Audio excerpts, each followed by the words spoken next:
Good morning. आवाज येतो का? येतोय सर. ओके. बघा, आपण फाउचिंग हा टॉपिक लास्ट लेक्चरला स्टार्ट केला होता. त्याच्यामध्ये आपण बघितलं की व्हाउचर कशाला म्हणतो आपण. जो डॉक्यूमेंट्री एविडेंसेस होते हैं आपके, उसे आप फाउचिंग कहते हैं. और इस डॉक्यूमेंट्री एविडेंस चेक करने की जो प्रोसेस होती है उसे हम कहते हैं फाउचिंग. तो जब ऑडिटर जो है हर अलग अलग टेक्निक्स यूज करता है, उसको क्या चाहिए, डॉक्यूमेंट्री एविडेंसेस, सॉरी एविडेंसेस चाहिए. इसलिए उसका जो मेन ऑब्जेक्ट है ऑडिट का, वो क्या है, to express the opinion on financial statement, whether the financial statement are prepared or shows a correct financial position or not, and the profit which is shown by profit and loss account, which shows correct profit or not. तो ये opinion उसको देना होता है कि profit and loss account आपका जो दिखा रहा है प्रॉफिट, वो करेक्ट दिखाता है या नहीं दिखाता है. आणि तुमची बॅलन्स शीट जी फायनान्शियल पोझिशन शो करते, ती करेक्ट फायनान्शियल पोझिशन आहे की नाही याच्या संदर्भात मत प्रदर्शित करणं, म्हणजे त्याचं मत व्यक्त करणं, हा आपला प्रायमरी ऑब्जेक्ट आहे ऑडिटचा. आणि मग या प्रायमरी ऑब्जेक्टला काय होतं की काही सपोर्टिव्ह एव्हिडन्सेस तुम्हाला पाहिजेत. डॉक्युमेंट्स एव्हिडन्सेस जे आहेत, पुरावे जे आहेत, ते आपल्याला हवे असतात. आणि मग ते पुरावे आपण जनरली वेगवेगळ्या ऑडिटचे टेक्निक्स जे आहेत ते यूज करून आपण, म्हणजे ॲज अ ऑडिटर आप उसको ऑब्टेन करते हैं. तो इसमें से एक प्रोसेस जो है वाउचिंग, क्योंकि वाउचिंग इंपॉर्टेंट प्रोसेस है, हमें पता है, क्योंकि हर ट्रांजैक्शन जो है वो डॉक्यूमेंट्री एविडेंस पे बेस होता है. प्रत्येक ट्रान्झॅक्शनला काही ना काही एव्हिडन्स असतो. लक्षात घ्या, डॉक्युमेंट्री कागदोपत्री पुरावा ज्याला म्हणतो आपण, तो असतो. और इस डॉक्यूमेंट्री एविडेंसेस के बेसिस पे जनरली एंट्रीज जो है आपके बुक्स ऑफ अकाउंट्स में होती है. तो ये एंट्रीज, ओरिजिनल एंट्री जो आपने बनाई है और उसके डॉक्यूमेंट्री एविडेंसेस वेरीफाई करने की जो प्रोसेस है, ये चेक करने की जो प्रोसेस है, इसे सिंपली हम वाउचिंग कहते हैं. तो इसमें देखिए कुछ हमें एग्जांपल्स दिए हुए हैं जो सिलेबस में. उसका वाउचिंग आप कैसे कर सकते हैं एज अ ऑडिटर, ये इसका डिस्कशन हमें करना है. तो इसमें कल हमने देखा था, बघा आपण काल बघितलं होतं revenue from sales and service. Sales and service हा मेन तुमचा अर्निंग सोर्स असतो, रेव्हेन्यूचा सेल्स असतो, लक्षात घ्या. आणि मग याचं वाउचिंग, तुम्ही याच्या एंट्रीज कशा चेक कराल, हे आपण काल बघितलं होतं. और नेक्स्ट पार्ट जो है इसका देखिए, सेल्स रिटर्न है. अगर आपका सेल्स जो हुआ है तो कस्टमर ने उसको रिटर्न किया, तो उससे हम कहते हैं सेल्स रिटर्न. सेल्स रिटर्न आपल्याला माहिती आहे, लक्षात घ्या काय असतं. तो सेल्स रिटर्न वेरीफाई कैसे करेंगे, देखिए, auditor should verify internal control and internal check system. तो ये पॉइंट जो है मैंने कल भी आपको बताया कि हर आप जो वेरिफिकेशन है और हर वाउचिंग का जो भी आप जिसका वाउचिंग कर रहे हैं, वहाँ पे आपको ये मेन्शन करना है. इंटरनल कंट्रोल सिस्टम आणि इंटरनल चेक सिस्टम त्या ठिकाणची कशी आहे, हे ऑडिटरला व्हेरीफाय करायचं. आणि हे प्रत्येक ठिकाणी तुम्हाला याचा रेफरन्स जो आहे तो येणार आहे, लक्षात घ्या. त्यामुळे हा पॉइंट आपण ऑलरेडी डिस्कस केलेला आहे की इंटरनल कंट्रोल सिस्टम और इंटरनल चेक सिस्टम वहाँ पे है या नहीं है. अगर है तो वो स्ट्रांग है या वीक है, कहाँ पे वीक है, ये पहले ऑडिटर को वेरीफाई करना है. Verify the entries in the sales return book on the basis of the copies of the credit note and entries in the stock register. तो देखिए, जब क्रेडिट सेल्स रिटर्न होता है तो आपको क्रेडिट नोट जो है, क्रेडिट नोट की एंट्री जो है, वो चेक, क्रेडिट नोट के बेसिस से एंट्री जो आप करेंगे स्टॉक रजिस्टर में, वो पहले देखनी है. क्रेडिट नोट आणि डेबिट नोट आपल्याला माहिती आहे, लक्षात घ्या, ज्यावेळेला आपण गुड्स रिटर्न करतो किंवा आपल्याला गुड्स रिटर्न येतात, त्यावेळेला आपण डेबिट नोट आणि क्रेडिट नोट जी आहे, म्हणजे तुमचा जो बॅलन्स होता डेबिट, तो आपण क्रेडिट केलेला आहे, यासाठी आपण क्रेडिट नोट जी आहे ती क्रेडिट नोट आपण देत असतो, लक्षात घ्या. क्योंकि आपका डेटर है जिसको आपने सेल किया था, वो आपका डेटर रहेगा. तो डेटर अगर आपको गुड्स रिटर्न करता है तो उसके बुक्स ऑफ अकाउंट्स में से जो भी उसका बैलेंस आपको रिसीवेबल था उतना कम होगा.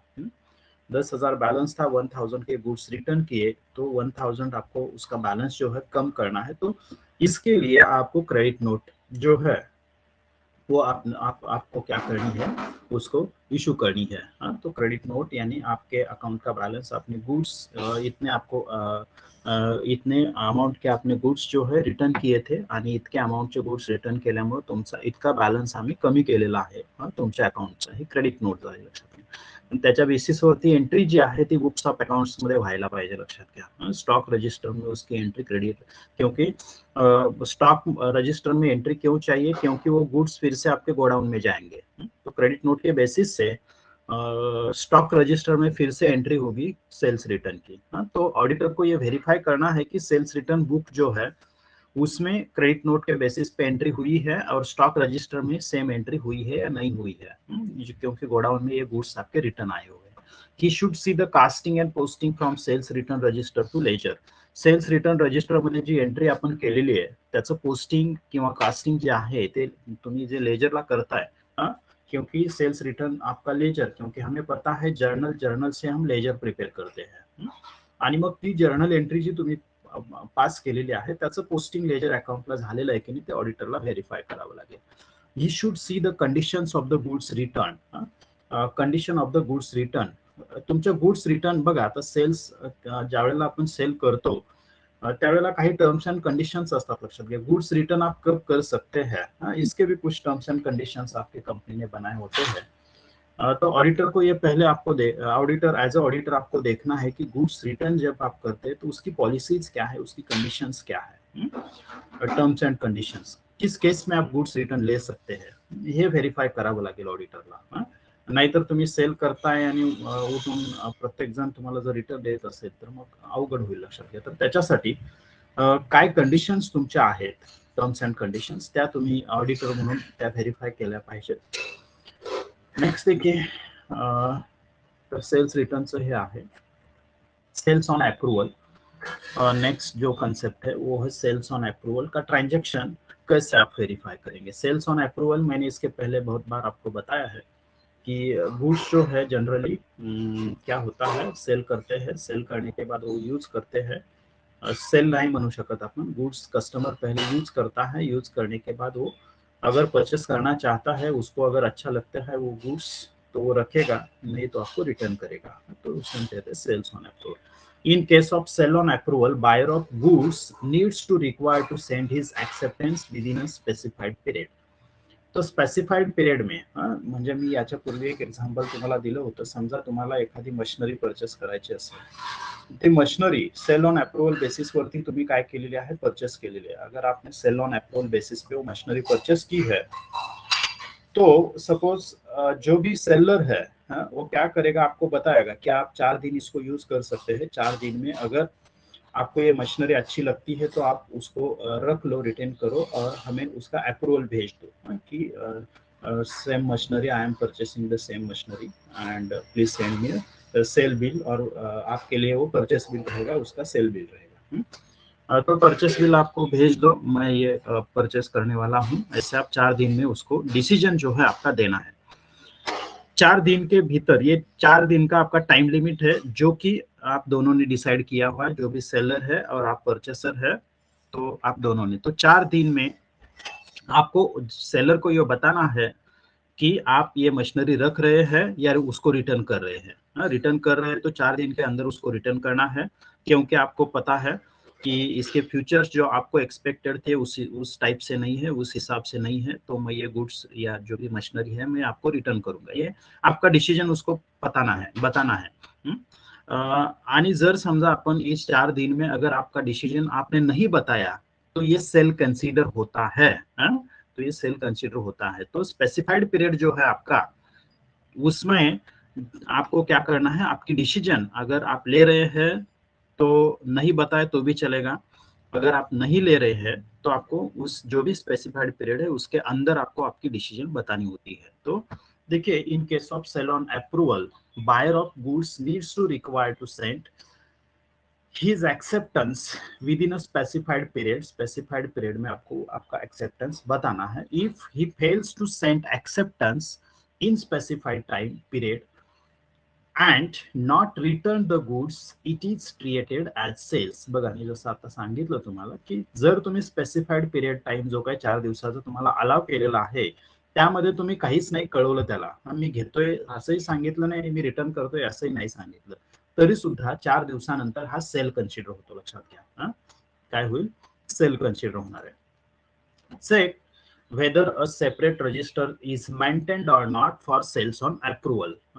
सेल्स ऑन अप्रूवल के लिए स्पेशल रजिस्टर जो है वो मेंटेन करना है, सेपरेट रजिस्टर जो है वो मेंटेन करना है.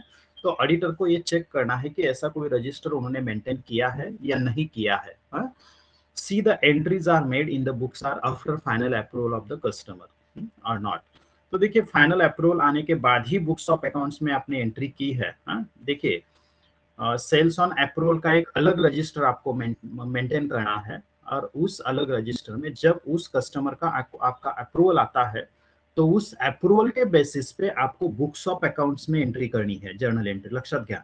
म्हणजे जर त्यांनी रिजेक्ट केले गुड्स तर सेल ऑन अप्रूवल बेसिस वरती रजिस्टर जे आहे त्याच्यातच तुमची एंट्री होणार आहे. लक्षात घ्या. ते गुड्स परत तुमच्याकडे रिटर्न येणार आहेत.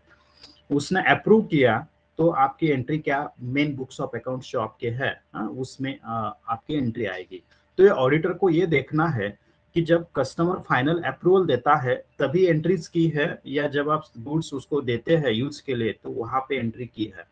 असं असेल तर चुकीचं आहे. लक्षात घ्या. कारण त्यातले गुड्स परत काही रिटर्न येऊ शकतात, आणि म्हणून मग ऑडिटरने चेक केलं पाहिजे की फायनल अप्रूवल आल्यानंतरच बुक्स ऑफ अकाउंट्स मध्ये त्यांनी एंट्री केलेले आहेत की नाही केलेले आहेत. ये चेक करना है. Goods received from customer are properly recorded in sale on approval and then in stock register. Auditor should see goods received from customer are properly recorded in sale on approval and then in stock register or not. जैसे मैंने अभी बताया कि final approval आता है तो books of accounts में आप एंट्री करेंगे ये सेल हुआ है.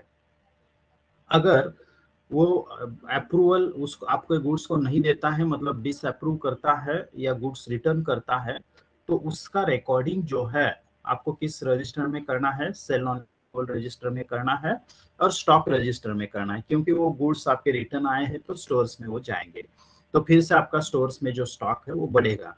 तो स्टॉक रजिस्टर में और सेल ऑन अप्रूवल रजिस्टर में अगर गुड्स रिटर्न आते हैं तो उसकी एंट्री प्रॉपरली हुई है, उसका प्रॉपर रिकॉर्डिंग हुआ है या नहीं हुआ है, ये ऑडिटर को देखना है.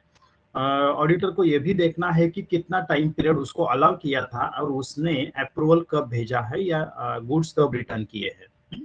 जो टाइम पीरियड था उस टाइम फ्रेम में ही उसको गुड्स रिटर्न करने हैं. टाइम फ्रेम के अगर आप आगे जाएंगे, 4 दिन का था और 6 दिन में अगर आप रिटर्न करते हैं तो ये जो है ये कंडीशन आपकी फुलफिल नहीं होती है. अगर ऐसा होता है तो ये आपका सेल कंसिडर नहीं होगा. तो ऑडिटर को ये देखना है की उस टाइम पिरियड में ही उसने अप्रूवल दिया है या नहीं दिया है. तर हे ऑडिटरला बघावं लागेल. लक्षात घ्या.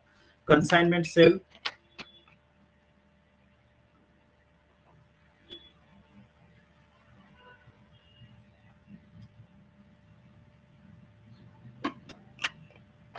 तो देखिए कंसाइनमेंट एक सेपरेट टॉपिक भी आपने देखा है लास्ट ईयर को, मतलब फर्स्ट ईयर को आपने सेकेंड सेमेस्टर में कंसाइनमेंट टॉपिक आपने देखा है.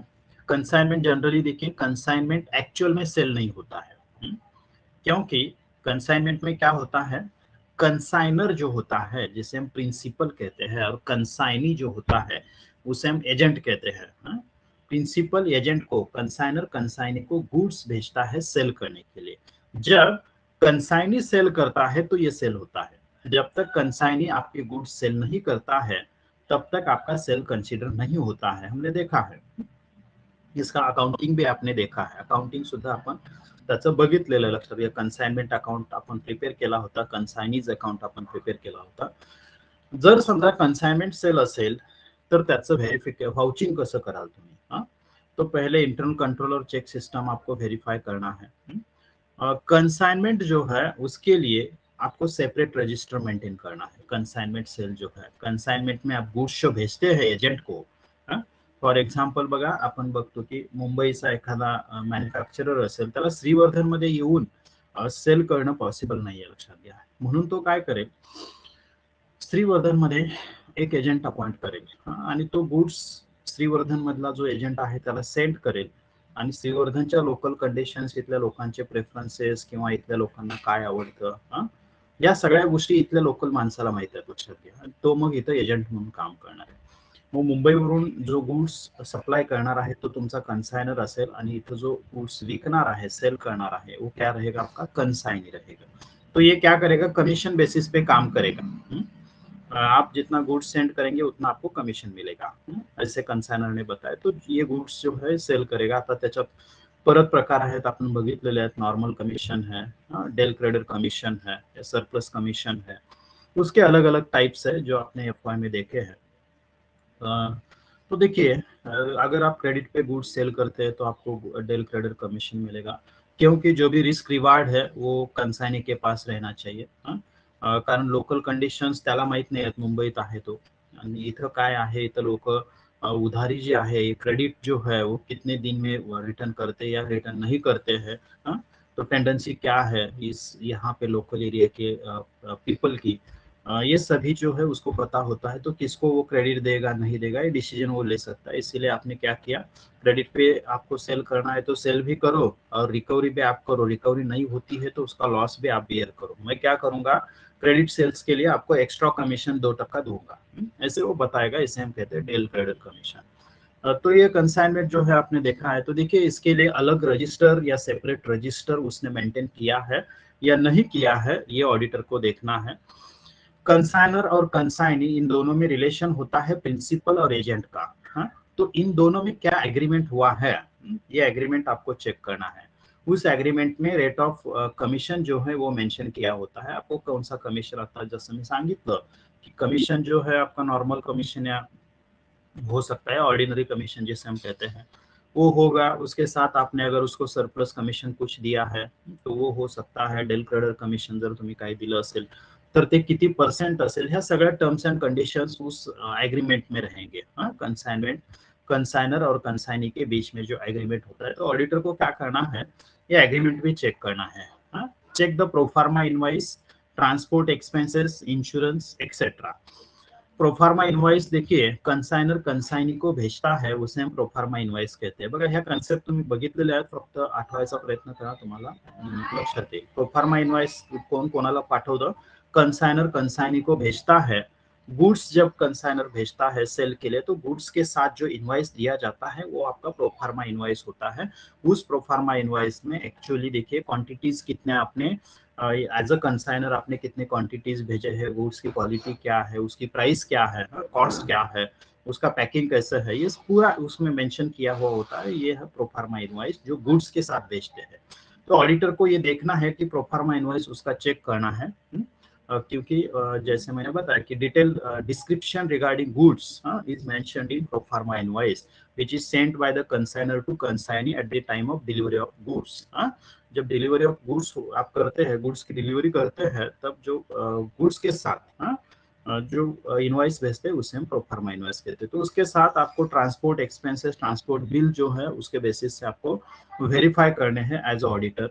इन्शुरन्स एक्सपेन्सेस जे काय आहेत, म्हणजे ट्रान्सपोर्टमध्ये काही प्रॉब्लेम होऊ नये म्हणून आपण त्याचा इन्शुरन्स, आणि जर काय ऍक्सिडेंट झाला, गुड्सचं नुकसान झालं, लॉस अगर हो गया, तो उसके लिए आप इंश्योरेंस कंपनी से आपका जो कॉम्पेन्सेशन है वो डिमांड कर सकते हैं। इसलिए इन्शुरन्स जनरली लिया जाता है। म्हणजे प्रवासामध्ये मालाचं आपल्या काही नुकसान होऊ नये, आणि झालं तरी ते रिकवर व्हावं यासाठी आपण जनरली इन्शुरन्स घेत असतो, लक्षात घ्या। तो इंश्योरेंस रिसीट से, इंश्योरेंस प्रीमियम जो आपने पेड किया है उस रिसीट से, ट्रांसपोर्ट रिसीट से, या फ्रेट जो है, ये उस जो भी रिसीट्स है, डॉक्यूमेंट्री एविडेंसेस है, उसके बेसिस से एक्सपेंसेस जो कंसाइनमेंट में आए हुए हैं उसका चेकिंग आपको करना है। Check the account sale send by the consignee. Generally देखिए, कंसाइनी कंसाइनर को अकाउंट सेल भेजता है जो पीरियडिकली भेज सकता है। मतलब कंसाइनी उसमें क्या मेंशन करता है कि कंसाइनी एजेंट है। तो एजेंट क्या काम करता है, सेल करने का काम करता है। उसने सेल कितना किया है, किस प्राइस को सेल किया है, उसकी अमाउंट कितनी हो गई, उसका कमीशन कितना है, उसने एडवांस कितना आपको दिया था, और एडवांस और उसका कमीशन, और उसने कुछ एक्सपेंसेस अगर की रहेंगी, गोडाउन रेंट है, वहां पे गोडाउन का इंश्योरेंस उसने लिया था, किंवा समजा काय त्यांनी टैक्सेस पेड केले असतील, तो ये पूरे एक्सपेंसेस उसमें से माइनस करेगा। क्योंकि हमें पता है एक्सपेंसेस जो होते हैं कंसाइनमेंट में, वो पूरे एक्सपेंसेस किसके होते हैं, कंसाइनर के होते हैं। वो अगर कंसाइनी भी करे तो भी वो कंसाइनर से रिकवर करेगा। तो अकाउंट सेल में वो मेंशन करता है कि सेलिंग कितने गुड्स, कितनी क्वांटिटीज उसने सेल किए, किस प्राइस को सेल किए, उसका कमीशन कितना हो गया है उसके हिसाब से। मतलब जो सेल हुआ है सेल के बेसिस पे कमीशन मिलता है उसको। तो इतना सेल हुआ है, कितना कमीशन हुआ है, कितना डेल क्रेडिटर कमीशन हुआ है, कितने एक्सपेंसेस किए हैं, कितना एडवांस उसने दिया हुआ है और कितनी अमाउंट अभी भी पेएबल है, ये पूरी जानकारी जो है, पूरा डिस्क्रिप्शन जो है, पूरे पर्टिकुलर्स जो है वो अकाउंट सेल में मेंशन किए होते हैं और वो एक कंसाइनी कंसाइनर को सेंड करता है। तो ऑडिटर को क्या करना है, ये अकाउंट सेल के बेसिस पे सेल प्राइस चेक कर सकता है, कंसाइनी को एक्सपेंसेस कितने आए हुए हैं ये ऑडिटर को चेक करना है। चेक द कमिशन कॅल्क्युलेशन उसका करेक्ट है, कितने percent as per agreement commission दिलेलं आहे की नाही दिलेलं आहे हे ऑडिटरने चेक करायचं आहे। क्लोजिंग स्टॉक जो होता है, कंसाइनी के पास क्लोजिंग स्टॉक होता है तो उसका प्रॉपर वैल्यूएशन हुआ है या नहीं हुआ है ये ऑडिटर को वेरीफाई करना है। तो क्लोजिंग स्टॉक का वैल्यूएशन हमने कैसे किया था ये आपको पता है, आठवतं का बघा। कॉस्ट जो होती है उस कॉस्ट को कॉस्ट इनटू क्वांटिटी हम करते थे, उसमें देखिए proportionate non recurring expenses of consignor को ऐड करते थे और proportionate non recurring expenses of consignee, दोनों के एक्सपेंसेस प्रोपोर्शनेटली उसमें ऐड करते थे। तो उसका वैल्यूएशन वैसे हुआ है या नहीं हुआ है, तो नॉन रिकरिंग एक्सपेंसेस ही आपको लेने हैं। मतलब जब आप कंसाइनमेंट में गुड्स सेंड करते हैं तो उस गुड्स पे आप एक ही बार एक्सपेंसेस करेंगे, उसे हम नॉन रिकरिंग कहते हैं। तो जनरली देखिए वो एक्सपेंसेस कंसिडर करके आप प्रॉपर नॉन रिकरिंग एक्सपेंसेस जो है उसका प्रोपोर्शनेटली डिवाइडेशन करके क्लोजिंग स्टॉक को चार्ज किया या नहीं किया है, यानी सिंपली उसका वैल्यूएशन प्रॉपरली हुआ है या नहीं हुआ है ये ऑडिटर को चेक करना है। और इसके बेसिस पे जो अकाउंट सेल है और जो वैल्यूएशन हुआ है इसके बेसिस से बुक्स ऑफ अकाउंट्स में एंट्रीज प्रॉपरली हुई है या नहीं हुई है ये ऑडिटर को चेक करना है। एंट्रीज किसके बुक्स में, कंसाइनर के बुक्स में। नेक्स्ट कंसेप्ट देखिए अपनी recovery of bad debts return of. Bad dates आपने रिटर्न ऑफ किए हैं और उसकी रिकवरी बाद में हुई है, म्हणजे आज आपल्याला असं वाटलं की याच्याकडून आपल्याला अमाउंट मिळणार नहीं है, इसकी फाइनेंशियल पोजीशन थोड़ी वीक हो गई है या इंसॉल्वेंट हो सकता है कभी भी, तो उससे जो आपका डेटर है वो डेटर से आपको अमाउंट जो मिलने वाली है वो नहीं मिलेगी, ऐसे आपने कन्सिडर करके बॅड डेट्स उसको कन्सिडर किया आणि बॅड डेट्स आपण त्याला कन्सिडर केले आणि ते राईट ऑफ केले आणि बॅड डेट्स राईट ऑफ आपण कसे करतो आपल्याला माहिती आहे, लक्षात घ्या, डेटर्स मधून माइनस करतो आणि प्रॉफिट एंड लॉस अकाउंटला चार्ज करतो, तो उसे हम कहते हैं बैड डेट्स रिटर्न ऑफ। आपने क्या कंसिडर किया, मिस्टर ए जो है इंसॉल्वेंट होने वाला है, इंसॉल्वेंट होने वाला है, उसकी फाइनेंस या कंटिन्यूअसली उसका लॉस हो रहा है, उसकी फाइनेंशियल पोजीशन अच्छी नहीं है, तो मिस्टर ए से हमें कुछ अमाउंट मिलने वाली नहीं है, डाउट है। पहले आरडीडी आपने क्रिएट किया और आरडीडी क्रिएट करने के बाद ऐसे लगता है कि वो इन्सॉल्वेंट ही हो गया किंवा इन्सॉल्वेंट झाला समजा आणि मग आपण काय केलं, बॅड डेट्स, आता ही काय अमाउंट रिकवर होणार नाही है, म्हणून आपण बॅड डेट्स राइट ऑफ केले। लेकिन इंसॉल्वेंट होने के बाद सपोज जो भी उसके लिए ऑफिस से लिक्विडेटर अपॉइंट किया है, उस लिक्विडेटर ने उसके असेट सेल किए, म्हणजे असं होऊ शकतं, याच्यामध्ये वेगवेगळ्या आहेत, लक्षात घ्या गोष्टी। आणि मग जो कौन लिक्विडेटर है, ऑफिस से लिक्विडेटर जो भी है उस कंपनी का अपॉइंट किया हुआ है, वो क्या करेगा, असेट सेल करेगा और असेट सेल करके क्या करेगा, आपको जो भी उसके क्रेडिटर्स है उसको अमाउंट वो देगा, लोन है, क्रेडिटर्स है, उसके अमाउंट वो देता है। जसं आपण पिसमिल डिस्ट्रीब्युशन ऑफ कॅश मध्ये बघितलेलं, लक्षात घ्या, फर्स्ट टर्मला तुम्ही जो टॉपिक बघितलेला है, पिसमिल डिस्ट्रीब्यूशन ऑफ कैश में क्या करता है, ऑफिशियल लिक्विडेटर जो है आपके असेट सेल करता है और आपके लोन जो है या लायबिलिटी जो है उसका पेमेंट करता है। त्याच्यामध्ये मग आपण बघितलेलं आहे की प्रेफरन्स कोणाकोणाला दिला जातो, आपण बघितलेलं आहे प्रेफरन्शियल क्रेडिटर्सला पहिल्यांदा दिलं जाईल, सेक्युर्ड तर पहिल्यांदा दिलंच जाईल कारण त्यांच्याकडे ती असेटच असते। सेक्योर्ड अनसेक्योर्ड ऐसे दो पार्ट होते हैं, उसमें फिर से अनसेक्योर्ड में प्रेफरन्शियल जो होते हैं उसको पहले आप देते हैं, इंटरनल एक्सटर्नल असे पार्ट करतो, लक्षात घ्या आपण।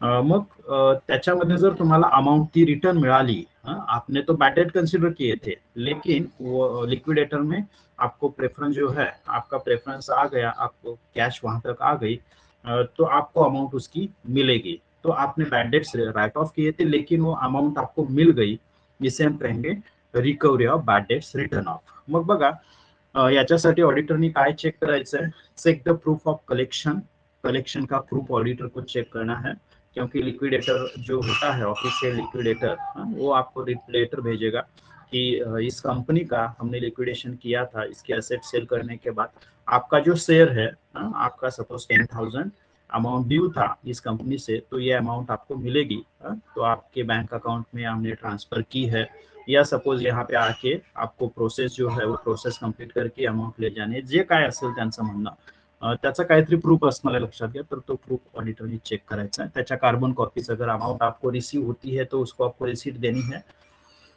तो ये रिसीट चेक करनी है। लेटर ऑफ कलेक्शन एजेंसी, जैसे हमने बताया की कलेक्शन एजन्सी काही वेळेला कसं होतं बघा, आता आपण हे काय घेतलं, जस्ट आपण एक्झाम्पल म्हणून बँक्रप्सी किंवा लिक्विडेशनचं घेतलं, किंवा तो इनसॉल्वंट झालेला आहे असं घेतलं, पण बऱ्याचदा तुमची फायनान्शियल कंडिशन वीक असेल आणि मग जनरली काय करतात कंपन्या की एखादी एजेंसी अपॉइंट करतात ना। डेटर्स जो है आपके बहुत सारे डेटर्स है, सपोज आप कंसिडर करेंगे हिंदुस्तान युनिलीवर, तर त्याचे डेटर्स जे आहेत ते लॅक्स मध्ये असते, लक्षात घ्या, थाउजेंड्स लैक्स में रहेंगे। तो कंपनी अकेली ये पूरा रिकवरी नहीं कर सकते, तो कंपनी क्या करेगी, एक एजेंसी अपॉइंट करेगी और उसको कमीशन देगी। आप मंथली जो है इन डेटा से रिकवरी करना है आपको, और इसके बेसिस से हम क्या करेंगे, आपको काय करें, आपण कमिशन देणार आहोत। मग समजा अशी एजन्सी तुम्ही अपॉइंट केली असेल, एजंट अपॉइंट केला असेल, त्यातनं जर समजा काही रिकवरी केली असेल तर बॅड डेट्स होते, पण त्याच्याकडून तुम्ही रिकवरी केली असेल ॲज अ एजंट, तर त्या एजंटचं लेटर जे असेल ते आपल्याला बघावं लागेल। नोटिस फ्रॉम बैंक्रप्सी ट्रस्टी, जैसे हमने बताया कि बैंक्रप्सी या लिक्विडेटर ज्यादा म्हणतो अपन, ऑफिशियल लिक्विडेटर जो होता है उसकी अगर आपकी नोटिस, जैसे मैंने आपको बताया कि उसने लिखा है आपको कि आपके इतने इतने ड्यू थे वो आपको मिल जाएंगे असेट सेल करके, इतने इतने अमाउंट इस कंपनी की आई हुई है, तो आपको इसकी अमाउंट मिल जाएगी, इसके लिए ये फॉर्मेलिटीज आपको कंप्लीट करनी है। ऐसे नोटिस लिक्विडेटर या बैंक्रप्सी ट्रस्टी जो होता है, म्हणजेच लिक्विडेटर लक्षात घ्या, तर तो पाठवत असतो, तर ती नोटीस तुम्हाला व्हेरीफाई करायची है। See date of collection and deposit, collection date आपको चेक करनी है, इस डेट को इसका कलेक्शन हुआ है और उसी डेट को उसका डिपॉजिट जो है बैंक में हुआ है या नहीं हुआ है, ये ऑडिटर को चेक करना है। Amount in figures and in words, बघा वाउचिंग मध्ये आपण जनरली चेक करतो, पहले ही हमने देखा हुआ है, अमाउंट दोनों में होनी चाहिए, फिगर्स में होनी चाहिए, वर्ड्स में होनी चाहिए, तो ऑडिटर को ये वेरीफाई करना है। उसका प्रॉपर अकाउंटिंग हुआ है या नहीं हुआ है, ऑडिटर को देखना है। If amount disclose is material, it should be disclose separately under schedule 3 other operational revenues.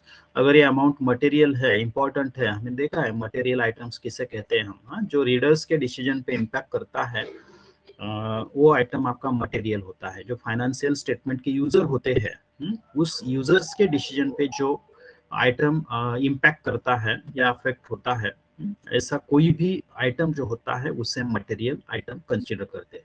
ये मटेरियल आइटम कंसिडर करना जो है ये ऑडिटर डिसाइड करेगा, उसका जो भी प्रोफेशनल जजमेंट होता है उसके बेसिस से ऑडिटर डिसाइड करेगा कि कौन सा आइटम मटेरियल है और कौन सा आइटम नॉन मटेरियल है। तो मटेरियल आइटम अगर है, ऑडिटर को लगता है कि ये मटेरियल आइटम है जो रीडर्स के डिसीजन पे इम्पैक्ट कर सकता है, तो उसको सेपरेटली डिस्क्लोज करना है अदर ऑपरेशनल रेव्हेन्यूज ऐसे।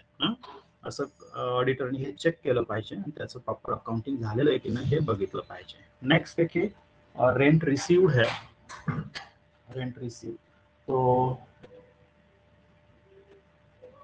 जस्ट मिनट,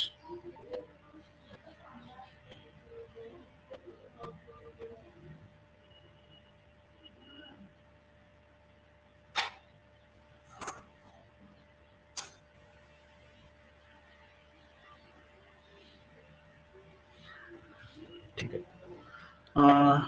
रेंट रिसीव्ड देखिए आप कैसे एग्जामिन करेंगे, वेरीफाई वाउचिंग करेंगे उसका। Same internal control check system आपको व्हेरीफाई करनी है। He should verify the agreement with tenant, agreement जो आहे जो कोण तुमचा टेनंट आहे त्याच्याशी झालेला आहे की नाही। टेनंट म्हणजे कोण, भाडेकरू ज्याला म्हणतो आपण, जो रेंट आपको देगा वो आपका टेनेंट होता है। तो उसके बीच में ओनर और टेनेंट के बीच में जो एग्रीमेंट होता है, जनरली बघा रेंट एग्रीमेंट कुठेही तुम्ही भाड्यानं वगैरे देत असाल तर खेड्यामध्ये काही ठिकाणी होत नाही, पण बऱ्याच प्रमाणात आता एग्रीमेंट जे आहे ते होतं, लक्षात घ्या। जर आपण एखादी प्रॉपर्टी, माझा फ्लॅट असेल, घर असेल, मी भाड्याने देत असेल तर मी ते एग्रीमेंट जे आहे ते बनवून घेत असतो. तो ऑडिटर को क्या करना है, ये अगर रेंट टेनेंट के बीच में एग्रीमेंट होता है तो उसको वेरीफाई करना है. Vouch the rent received with reference to carbon copies of rent receipt and rent register. Rent register अलग से मेंटेन करना है एज आप, क्योंकि आपकी कंपनी है, कंपनी है या फर्म है, तो आपको रेंट रजिस्टर अलग से आपको मेंटेन करना है. तो ऑडिटर को ये वेरीफाई करना है जो भी रेंट रिसीट की कार्बन कॉपीज है और रेंट रजिस्टर जो है उसके बेसिस से कितना रेंट मिला है, कब मिला है, ये पूरा वेरीफाई करना है. You should verify proper adjustments for rent in advance and outstanding is made or not. Auditor को क्या करना है, रेंट ऍडव्हान्स में अगर मिळता आहे, बऱ्याच वेळेला आपण हे ऍडजस्टमेंट फायनल अकाउंट मध्ये केलेले आहेत, लक्षात घ्या. ऍडव्हान्स मध्ये जर रेंट मिळालं असेल तर त्याची प्रॉपर एडजस्टमेंट उसकी हुई है नहीं हुई है. अगर रेंट आउटस्टैंडिंग है, अभी तक मिला नहीं है, तो उसके लिए आपको एडजस्टमेंट करनी होती है फाइनल अकाउंट्स में. तो ये एडजस्टमेंट प्रॉपरली की है या नहीं की है, ये ऑडिटर को वेरीफाई करना है. Auditor should verify that the rent received is recorded on same date in cash book and deposited in bank with pen slip or not. Verify करावं लागेल की ज्या दिवशी तुम्हाला रेंट मिळालेलं आहे त्याच दिवशी तुमच्या कॅशबुक मध्ये उसी दिन उसकी एंट्री हुई है या नहीं हुई है, और उसी दिन बैंक में वो डिपॉजिट किए हैं या नहीं किए हैं, ये ऑडिटर को वेरीफाई करना है. He should see that the reasonable provision regarding doubtful outstanding rent is made in the books of accounts or not. जो डाउटफुल है या मिलने वाला नहीं है ऐसे लगता है आपको, कारण आता बघा बऱ्याचदा पॅन्डेमिक मध्ये आपण बघितलेलं आहे कि बहुत सारे लोग ऐसे हैं कि जिनके जॉब गए हैं, फिर भी वो सपोज जहाँ पे गए हैं, मुंबई पुणे असेल, दिल्ली कुठे इथे असतील लक्षात घ्या जॉबसाठी, तो वहाँ पे अगर उनकी सर्विस नहीं है तो रेंट जो है वो नहीं मिलेगा. जब तक उसकी सर्विस नहीं मिलती उसको न्यूज से, तो रेंट आपको नहीं मिलेगा क्योंकि उसका अर्निंग सोर्स ही बंद हो गया है. तो ऐसा अगर कोई है, म्हणजे सिंपल एक्झाम्पल आपण घेतलं लक्षात घ्या, बऱ्याच गोष्टी असतात जे डाउटफुल रेंट आहेत किंवा काही कारणाने त्याची जॉब गेला असेल, काही कारणाने त्याची आर्थिक परिस्थिती जी आहे ती बिघडली असेल, हे तुम्हाला माहित आहे. त्यामुळे मग कदाचित त्याच्याकडून रेंट मिळणार नाहीये हे तुम्हाला वाटतं, लक्षात घ्या. तर त्याला आपण डाउटफुल रेंट, डाउटफुल म्हणतो आपण. तो अगर कोई अब डाउटफुल है, डाउटफुल आउटस्टैंडिंग रेंट है, तो उसके लिए आपको प्रोविजन करनी है जिसे हम आरडीडी कहते हैं. तो ये प्रॉपर प्रोविजन जो है ये की है बुक्स अकाउंट में या नहीं की है, ये ऑडिटर को वेरीफाई करना है. Get a certified list of vacant property from the responsible person. Responsible authority जो भी आपके कंपनी का है, फर्म का है, उससे आपको वेकेंट प्रॉपर्टी जो है, मतलब जो रेंट पे अभी तक नहीं गई है, आप तो रेंट पे देना चाहते हैं. बघा आता एखादी बिल्डिंगच तुमची असेल लक्षात घ्या कंपनीची, आणि ती तुम्ही रेंटवर द्यायचा बिझनेस तुमचा आहे. मग अशा केसमध्ये सपोज उसमें से वहाँ पे 50 फ्लैट्स है, तो 50 फ्लैट्स पूरे जो है आप रेंट पे देना चाहते हैं, लेकिन वो पूरे 50 फ्लैट्स अभी नहीं गए हैं. कुछ प्रॉपर्टी, कुछ फ्लॅट्स जो है उसमें से क्या है वेकंट है, तो ऐसे भी हो सकता है, लक्षात घ्या. कारण सगळेच तुमचे एका वेळी जातील असं नाहीये, तो उसमें से कुछ प्रॉपर्टी जो है वेकंट हो सकती है, कोई छोड़ के जा सकता है, कुछ दिन वेकंट हो सकता है. तो ऑडिटर को जो भी रेस्पॉन्सिबल अथॉरिटी है उस कंपनी का, उस फर्म का, तो उससे सर्टिफाइड कॉपी लेनी है कि कौन सी प्रॉपर्टीज और कितनी प्रॉपर्टीज वेकंट है उसमें से, कितने फ्लैट्स वहां से वेकंट है. तो उसके लिए, क्योंकि जो है रेंट वेकंट प्रॉपर्टी का नहीं मिलेगा, मग कोणती वेकंट आहे हे बघावं लागेल, लक्षात घ्या. पण प्रत्यक्षात जर तिथं समजा तुम्ही भाड्यानं दिलेलं है, रेंट पे आपने दिया हुआ है, लेकिन आपने बुक्स ऑफ अकाउंट्स में वेकंट दिखाया है, ऐसे भी हो सकता है. इसीलिए ऑडिटर को क्या करना है, जो भी वहां का रेस्पॉन्सिबल अथॉरिटी है उससे सर्टिफाइड लिस्ट लेनी है कि कौन सी प्रॉपर्टी वेकंट है इस करंट ईयर में या इस मंथ में या जो भी है. तो वेकंट प्रॉपर्टी की लिस्ट जो है रेस्पॉन्सिबल पर्सन या रेस्पॉन्सिबल अथॉरिटी से ऑडिटर को लेनी है. Auditor should verify the effect of provisions of income tax. Provisions income tax जो है, जो इन्कम टॅक्सचे जे प्रोविजन्स आहेत त्याचा इफेक्ट प्रॉपरली दिलेला आहे की नाही ते आपल्याला बघावं लागेल. जर रेंट देणार असेल, आपल्याला माहिती, लक्षात घ्या टीडीएस होत असतं बऱ्याचदा, जिसे हम कहते हैं टैक्स डिडक्टेड एट सोर्स. जो भी आपको अगर रेंट ज्यादा होता है तो वो क्या करेगा, टीडीएस डिडक्ट करके देगा. आपल्याला माहिती, लक्षात घ्या. समजा तुम्ही बँकेत डिपॉझिट जरी ठेवलं तरी आपल्याला माहित है कि तुमचं समजा इंटरेस्ट जो है आपका 10,000 के ऊपर अगर जाता है तो बैंक आपसे पैन कार्ड डिमांड करती है. और पैन कार्ड डिमांड नहीं, आपने पैन कार्ड नहीं दिया तो आपका टीडीएस जो है वो हो जाएगा. जनरली मगर 10,000 के ऊपर अभी बैंक क्या करते हैं, डायरेक्टली टीडीएस डिडक्ट करती है. मतलब टैक्स डिडक्टेड एट सोर्स हम कहते हैं. असं समजा ज्या काही प्रोव्हिजन्स तुमच्या रेंट्स रिलेटेड असतील त्या रेंट्स रिलेटेड प्रोव्हिजन्स फॉलो केलेले आहेत की नाही हे आपल्याला बघावं लागेल. ही should see that the proper disclosure is made as per revise schedule 6 or not. Revise schedule 6 मध्ये जे काय तुम्हाला सांगितलेलं असेल कंपनीज ऍक्ट तुमची कोणती कंपनी आहे त्याच्यानुसार आपको कौन सा लॉ ऍप्लिकेबल है. म्हणजे कंपनी ऍक्ट असेल तर कंपनीच्या रिवाइज शेड्यूल 6 प्रमाणे तुम्ही त्याचं प्रॉपर डिस्क्लोजर केलेलं आहे की नाही ते बघावं लागेल. कारण आपल्याला माहिती लक्षात घ्या आपण जसं बघितलं सेल्स रेवेन्यू अलग होता है और अदर इनकम या अदर रेवेन्यू जिसे कहते हैं वो आपको अलग दिखाना है. तो जो प्रोविजंस है आपके एक्ट में उसके बेसिस से आपने इसका डिस्क्लोजर फाइनल अकाउंट में किया है या नहीं किया है ऑडिटर को देखना है. नेक्स्ट देखिए इंटरेस्ट एंड डिविडेंड इनकम और इनकम फ्रॉम इन्व्हेस्टमेंट दोन्ही एकच आहे लक्षात घ्या दोन्हीचं हेडिंग. तर बघा याचं व्हेरिफिकेशन कसं कराल तुम्ही.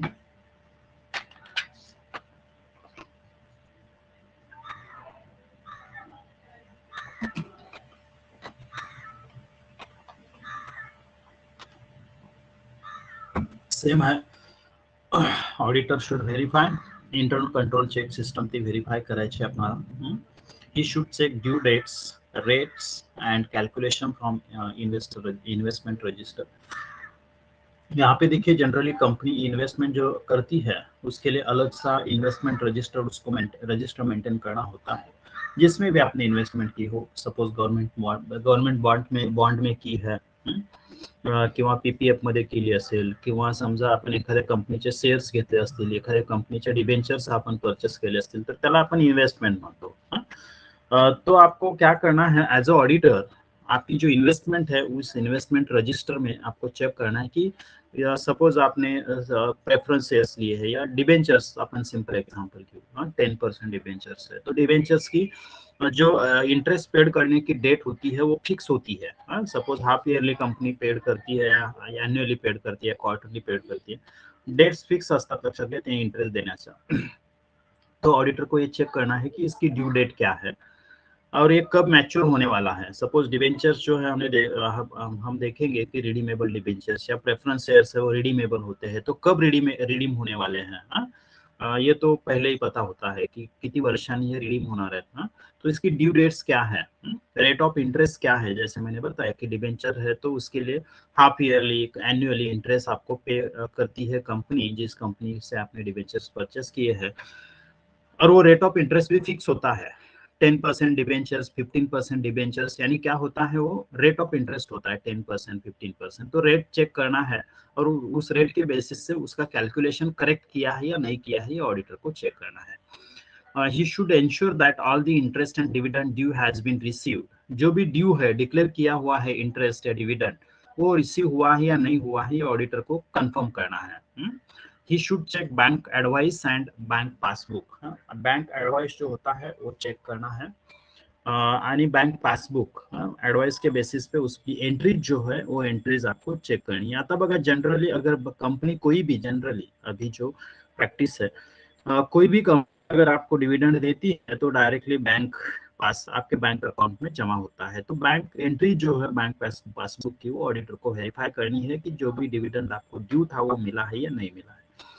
He should verify interest warrant या डिविडंड वॉरंट्स. इंटरेस्ट किंवा डिविडंड वॉरंट जो है बाय पोस्ट जे आहे ते येतात लक्षात घ्या जर तुम्ही इन्व्हेस्टमेंट केली असेल तर किंवा आता जनरली बघा मेलला तुम्हाला पाठवलं जातं डिविडंड वॉरंट किंवा इंटरेस्ट वॉरंट.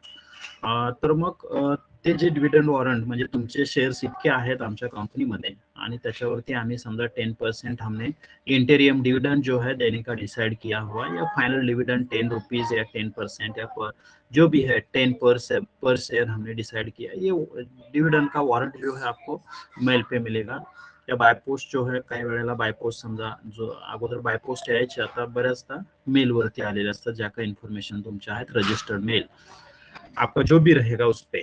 मग ह्या ज्या काही इंटरेस्ट वॉरंट या डिविडेंड वॉरंट है उसको ऑडिटर को चेक करना है and satisfy that it is properly received and credited.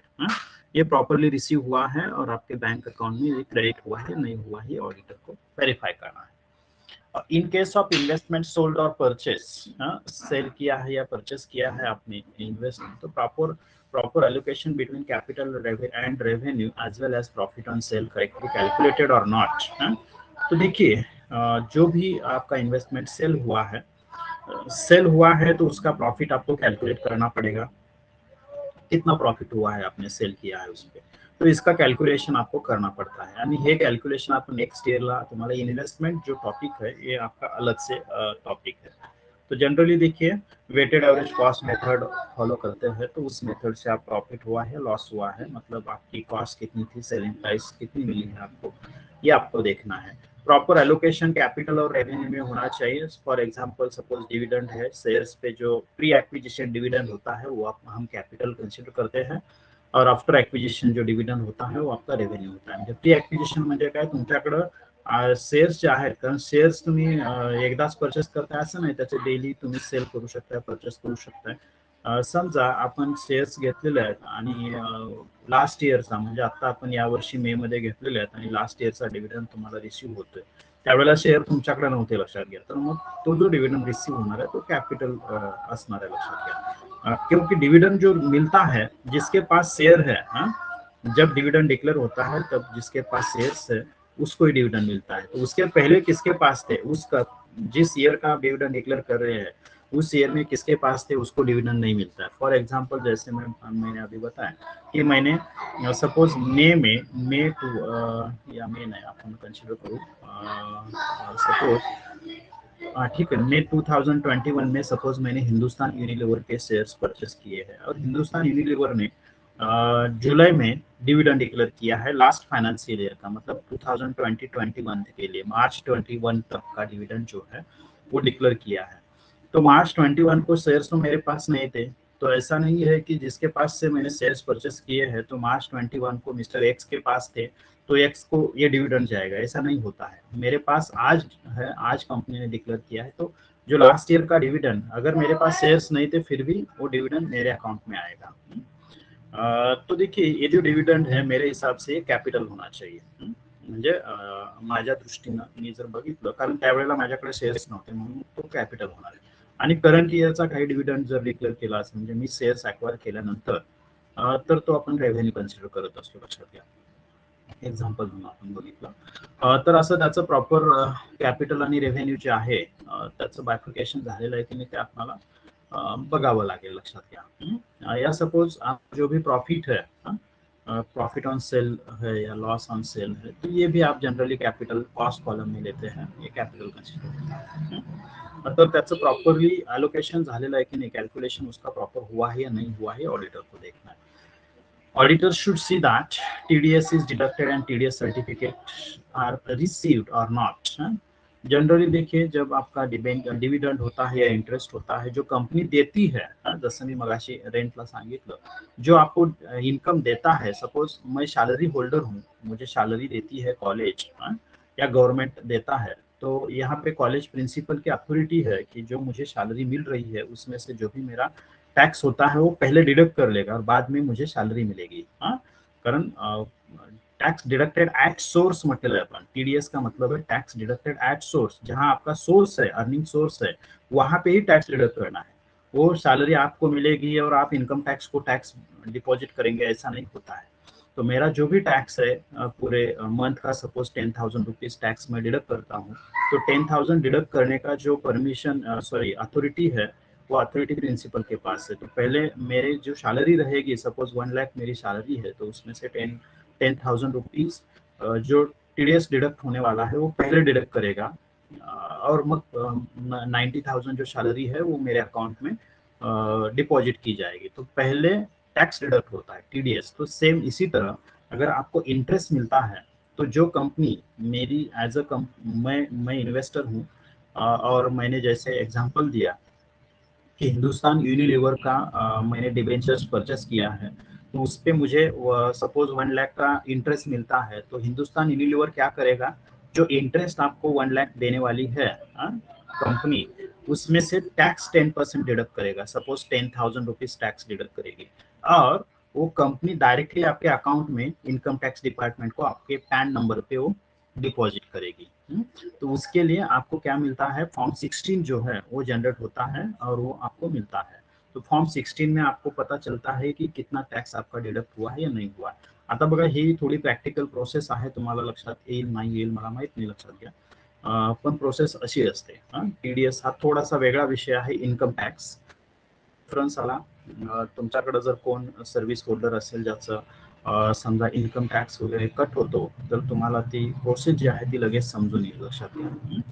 Income tax समजा जे काही बेसिक एक्झाम्पशन लिमिट आहे त्याच्यावरती जर तुमचा इन्कम जात असेल तर तो डिडक्ट केला जात असतो, लक्षात घ्या. तसंच इंटरेस्ट, जसं मी बँकेचं सांगितलं की बँकेमध्ये जर माझं डिपॉझिट असेल आणि मला समजा वर्षाला 1,00,000 रुपये इंटरेस्ट मिळत असेल, तर बँक काय करते, त्याच्यातून 10% इंटरेस्ट जो आहे तो कट करते, sorry interest income tax cut करते. म्हणजे मग मला 90,000 रुपये इंटरेस्ट जो आहे तो माझ्या अकाउंटला देईल आणि 10,000 रुपये इन्कम टॅक्स डिपार्टमेंटला माझ्या नावावरती बँक भरणार आहे परस्पर, लक्षात घ्या.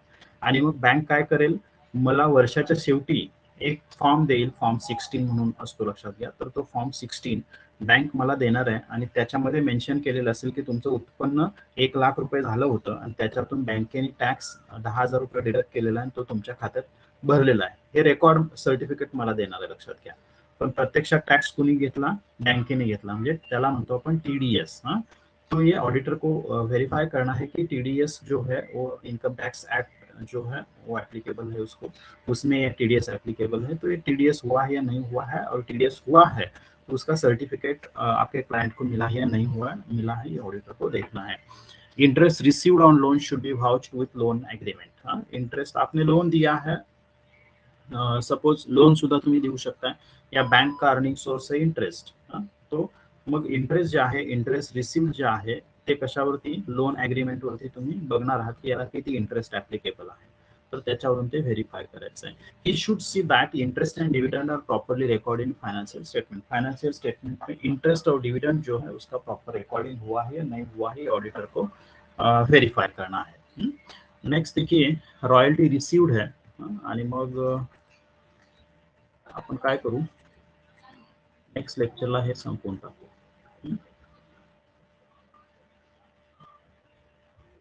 रॉयल्टी उद्याच बघू आपण, उद्या म्हणजे नेक्स्ट लेक्चरला. ओके, किंवा आपण काय करू, हा शेवटचा इन्कम आहे, आपण संपवून टाकू. बघा, रॉयल्टी रिसीव्ड है, auditor should verify royalty agreement and the provisions regarding calculation of royalty. Royalty agreement जे आहे ते ऑडिटरनी व्हेरीफाय करायचं आहे, दोघांमध्ये जे काही झालेलं आहे ते रॉयल्टी एग्रीमेंट आणि त्याच्या प्रोव्हिजन्स, कोणत्या पद्धतीने रॉयल्टी कॅल्क्युलेट केली जाते हे बघितलं पाहिजे ऑडिटरनी. Auditor should test check calculation of royalty. Auditor को जो भी रॉयल्टी का कैलकुलेशन हुआ है उसे टेस्ट चेक करना है, पूरे साल के नहीं किए तो भी चलता है, उसमें से कुछ ट्रांजैक्शन वो ऑडिटर चेक करता है. He should examine the counter files और carbon copies of the receipt issued to the parties. Party जी आहे तुमची, त्या पार्टीला ज्या काही रिसीट तुम्ही इश्यू केलेल्या आहेत त्याच्या काउंटर फाइल्स वरून तुम्हाला चेक करायचं, लक्षात घ्या, रिसीट्स ज्या काय आहेत त्या. Examine cash book with reference to the covering letter from the publisher. जो कोण पब्लिशर असेल, पब्लिशर सपोज मैंने बुक लिखा है, मैंने बुक लिखा है अकाउंटेंसी का, तो मेरा पब्लिशर है सपोज सेट पब्लिकेशन जो है वो उसने मेरा बुक पब्लिश किया है, तो जैसे जैसे सेल होगा वैसे मुझे वो क्या करेगा, रॉयल्टी देगा. तो ये जो रॉयल्टी है उसका जो भी लेटर है तो वो पब्लिशर मुझे भेजेगा. म्हणजे हे रॉयल्टी फक्त बुक असं नाही, लक्षात घ्या. तर त्याच्यात वेगवेगळ्या गोष्टी आहेत, ज्या इंटेलेक्च्युअल प्रॉपर्टी ज्याला म्हणतो आपण, तर त्याच्यामध्ये जनरली हे रॉयल्टी वगैरे हे प्रकार येत असतात. तर बघा, तर त्या बुकसाठी मला जी रॉयल्टी मिळणार आहे, जो काही इन्कम त्या बुकचा होणार आहे त्याच्यात माझा जे काही रॉयल्टीचं पर्सेंटेज ठरलेलं आहे ते ॲग्रीमेंट होणार आहे, लक्षात घ्या. ज्यावेळेला मी बुक मैंने सपोज अकाउंटेंसी का बुक जो है सेट पब्लिकेशन को मैंने पब्लिश करने के लिए जो दिया हुआ है, देने वाला हूँ, उसके पहले मैं एग्रीमेंट करूंगा कि मुझे इतनी इतनी परसेंट की रॉयल्टी वो देने वाला है, या मैं बताऊंगा कि मुझे 10%, 20% जो भी रॉयल्टी है वो किस पे रॉयल्टी रहेगी, सेल पे रहेगी, नंबर ऑफ क्वांटिटीज कितने सेल होते हैं उसके बेसिस पे रॉयल्टी या मंथली कितनी कशी असेल, हे सगळं जे आहे ते ॲग्रीमेंट मध्ये मेन्शन केलेलं असेल, लक्षात घ्या. ही जी रॉयल्टी आहे त्या टर्म्स अँड कंडिशन प्रमाणे तुम्हाला ती कंपनी जी काय आहे, जो कोण पब्लिशर आहे तो तुम्हाला देतो. एक्झाम्पल म्हणून आपण बघत आहोत. आणि मग त्याच्यासाठी आता बुक्स किती सेल झाले याचा रिकॉर्ड, इसका रिकॉर्ड तो आपके पास नहीं रहेगा। जो भी पब्लिशर है वो सेल करेगा, उसका मार्केटिंग सेल वो करेगा, तो उसके रिकॉर्ड के बेसिस पे वो क्या करेगा, आपको रॉयल्टी देगा। तो ये जो रॉयल्टी है, ये रॉयल्टी आपको उसके लिए वो कवरिंग लेटर भेजेगा कि करंट मंथ में इतने इतने बुक्स आपके सेल हो गए, उसकी सेलिंग प्राइस इतनी है और इसके आपके एग्रीमेंट के बेसिस से इतनी इतनी आपकी रॉयल्टी होती है, ऐसा लेटर आपको आता है। तो इसे हम कहेंगे कवरिंग लेटर, है ना।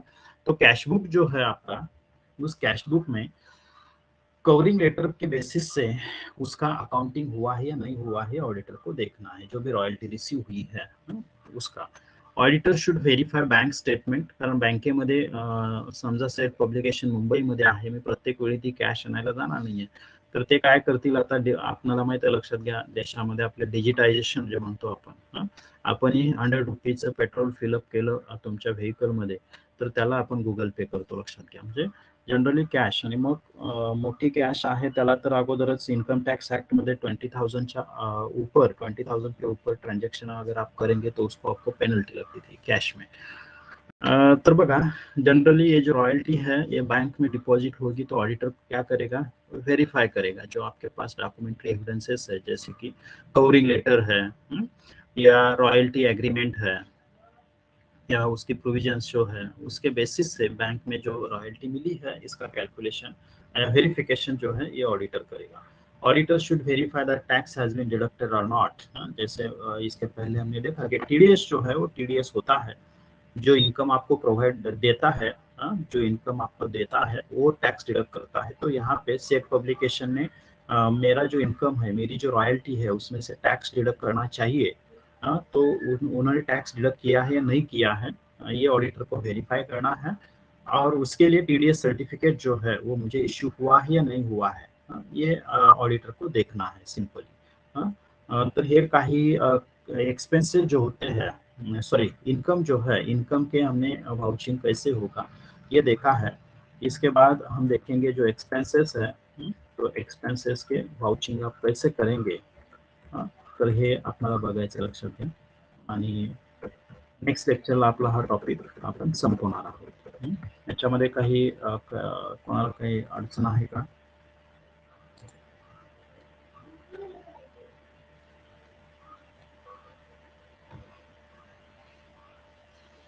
ठीक आहे, थांबू आपण।